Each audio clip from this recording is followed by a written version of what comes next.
management companies just joined in. Jan, good morning. Well, first up, is the Italian referendum a worry? We didn't worry so much about Brexit and Trump and paid the price. Should we worry about this one? Hi, good morning. So we've got the Italian referendum coming up on the weekend. Whether it's a worry or not, I don't think it has as big as implications for the global economy as Brexit and the US election, but I do think it has some implication, at least for Europe and any spillover effects, and whether it will suggest to Europe whether the single currency region is still going to go ahead without too many problems. Okay, so that's about the Italian referendum. Will not have such a big impact, especially on markets like ours. Ian, good morning. What about the FOMC? Are you expecting a rate cut in this a rate hike in this meeting? And do you expect to see more money move out of emerging markets? So we do have the FOMC meeting in the middle of December, so still a few weeks yet. But we at JP Morgan Asset Management, like pretty much most of the markets, we do expect a rate hike at this meeting. We think that most of the signs are suggesting that it is the right time to hike. And then we've also been saying for quite a number of weeks, actually, that the Fed should raise rates. If we look at the implied probability, it's fully priced in, 100% chance of a rate hike as calculated by the futures.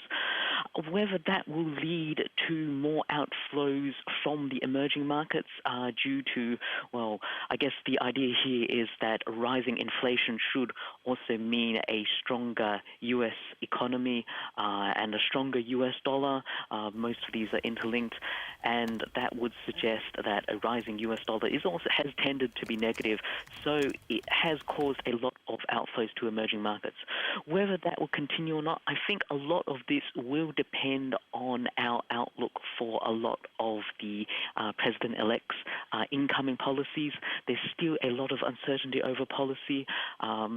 We have seen somewhat the US dollar stabilize over the last day or so. There might be a suggestion that the reflation or the reflation trade is slightly overdone. The US dollar can only go up so far. There will have to come a point where strengthening a US dollar is not so beneficial to the US economy. So depending on those factors, we might still see some outflows out of emerging markets, just depending on how strong the US dollar will continue to be, though. Okay, but just to wind up, how are you approaching India now? We have a domestic trigger as well in the form of demonetization.